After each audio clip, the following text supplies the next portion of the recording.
Once upon a time, in a very small village down the famous hill of Ago, lived a man named Amechi. Amechi was a successful businessman who had been married to his wife Nkoli for so many years, but they had no child of their own. Nkoli was so troubled, so she went to seek the counsel of her only sister Ngozi, who suggested that her daughter Udodi should come live with Nkoli to ease her of her worries. Udodi was a little girl when she came to live with her auntie Nkoli, who treated her like her own daughter.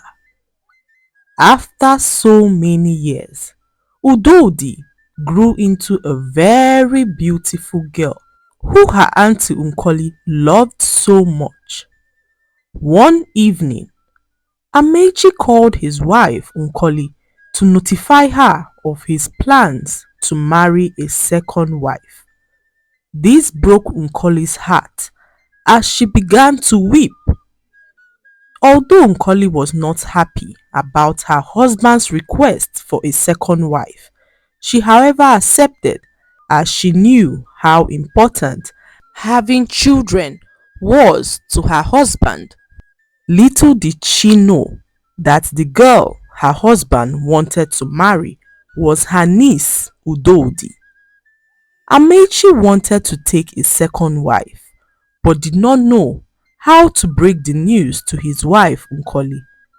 So he visited Nkoli's sister Ngozi, who advised him to marry her daughter Udodi instead of a total stranger.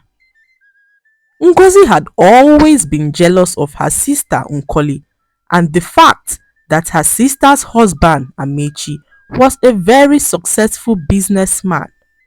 She saw this as an opportunity to ensure that her daughter also married a successful man so that she would benefit from his wealth. Amechi, who was desperate to have a child, agreed and made up his mind to marry Udodi. After all, she is my wife's niece and part of the family, so Nkoli should not have a problem with it, he thought aloud as he reassured himself that he was making the right decision in marrying Udodi. Nkoli was unaware of this and only found out on the day of their marriage ceremony. This broke Nkoli's heart as she went on to confront her sister Ngozi about the betrayal. Ngozi laughed at Nkoli and said to her that she was meant to be happy that Udodi was the one marrying her husband and not a total stranger. Ngozi had no remorse for her sister Nkoli as she cheered her daughter on and encouraged her to marry Amechi. Nkoli could not believe that her only sister would betray her by allowing her daughter Udodi to marry her husband.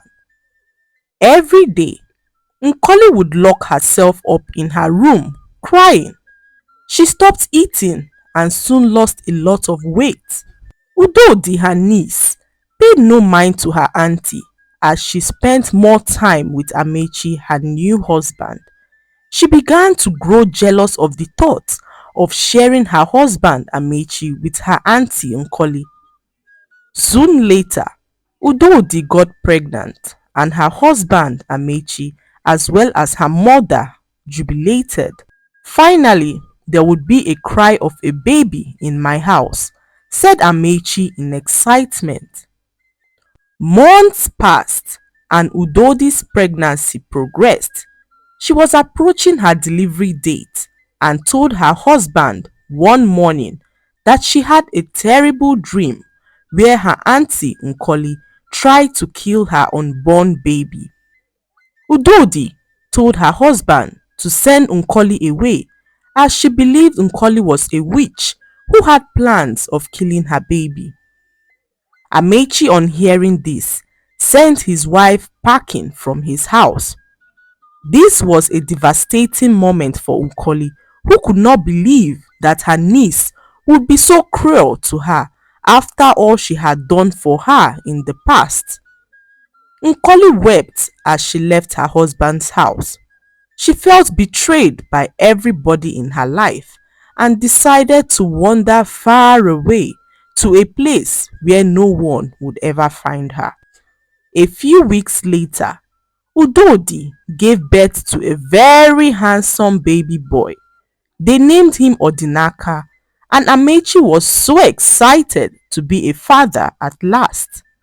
He showered Udodi and their son with so many gifts, and his love for Udodi began to deepen. Odinaka, their son, began to grow and soon made friends of his own. One day, Udodi was home preparing dinner when news got to her that her son was laying unconscious in the forest. Udodi abandoned all that she was doing and ran to the forest. On getting there, she met her son in a very deep sleep. All efforts to wake him up proved futile, and Udodi did not know what to do. Udodi asked his friends what had happened to her son Odinaka, and his friends revealed that earlier that evening, they all wandered into the forest and stumbled upon a plate of food laying on the ground. Odinaka ate the food and fell into a deep sleep. What had happened was that when they stumbled on the food in the forest, Chika, one of Odinaka's friends, then began to tell them a tale his grandfather told him when he was little.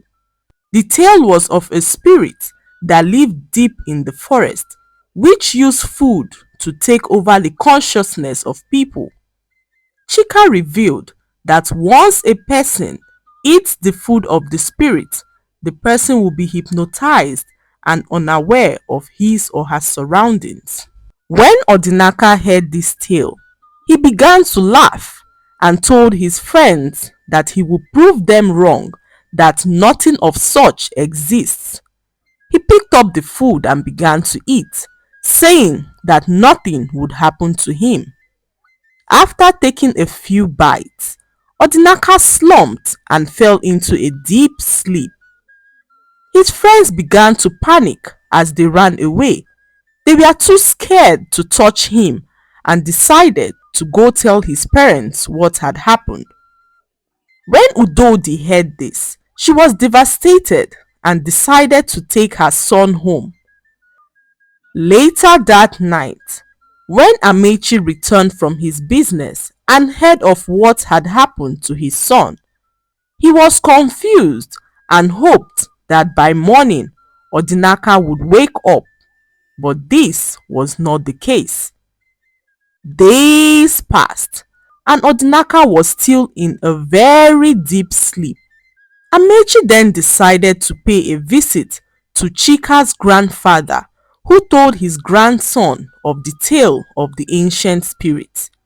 Amechi hoped that he would have a clue on how to reverse what had happened to his son.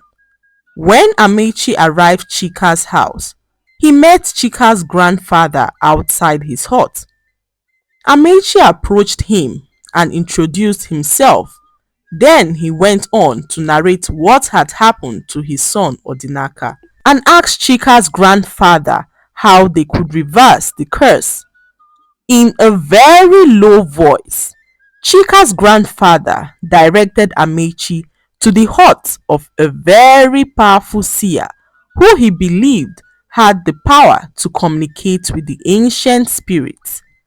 Amechi then set out to the seer's hut, and when he arrived, he met the seer, who told him that the juice from a certain herb could cure Odinaka and restore his consciousness. Amechi asked the seer where he could find the herb, and the seer told him of a certain village miles away where the herb grows in abundance. Amechi then returned home and told his wife Udodi all that had happened. He made up his mind to journey to the village the next morning in search of the herb. By morning, Amechi set out on his journey as Udodi remained home to watch over their son Odinaka. The journey to the village took several hours, and when Amechi arrived, he met a young lady in the village who he asked about the herb. The young lady led Amechi to the hut of the popular farmer who grew the herb in the village. When they arrived the place, Amechi met the farmer and explained all that had happened. The farmer had sympathy for him and told Amechi to wait in front of his hut whilst he rushed to his farm to get him the herbs. Amechi waited in front of the farmer's hut for a few minutes. There he stumbled on his first wife, Nkoli. Amechi was so shocked to see Nkoli after almost 2 decades. Nkoli was also shocked to see Amechi and asked what he was doing in her village. Amechi was about explaining why when the farmer returned with the herbs. It was then that Amechi realized that the farmer was Nkoli's son. What Amechi did not know was that when he sent Nkoli away from his house, Nkoli was already pregnant. She did not find out about the pregnancy till a few weeks later, and by that time, she had already journeyed to a faraway village. Few months later, Nkoli gave birth to a son and decided to raise him all by herself. When Amechi heard this, he was filled with so much regret. He apologized to Nkoli and his son Chinedu and asked for their forgiveness. He told Nkoli what had happened to his son Odinaka and the reason why he came this far in search of the herbs. Amechi could not believe how the woman he rejected became the only one who could provide the herb he needed to save his son Odinaka. He returned back to his village and gave his son the juice from the herbs. Immediately, his son Odinaka woke up from the deep sleep. Amechi then told his wife Udodi and son Odinaka all that had happened and how Nkoli and her son saved Odinaka's life. He also revealed that Nkoli was pregnant for him when he chased her away from his house and that she gave birth to a son named Chinedu. Odinaka was thrilled to know that he had a brother. Udodi then began to cry as she began to reveal how her mother Ngozi coerced her to lie and accuse Nkoli of being a witch. Ngozi was hell-bent on ensuring that her daughter Udodi took over her sister's house and marriage. At this point, Udodi was filled with remorse and decided to pay Nkoli a visit to apologize for all her wrongs. The next day, Udodi, Amechi and Odinaka journeyed to Nkoli's village and apologized for all they put her through. Udodi revealed how her mother pushed her to do what she did, and Nkoli could not understand why her sister Ngozi hated her so much. Nkoli forgave them, and Odinaka got to meet his brother Chinedu, who he thanked for saving his life. Odinaka and Chinedu built a strong connection and always found time to visit each other. Their families lived apart, but the rift between them was settled as they lived happily ever after. The lesson to be learned from this story is that jealousy can lead to grave consequences and hurtful actions. We should learn to be kind and considerate to others. Treat people how you would like to be treated, and we will all live in peace.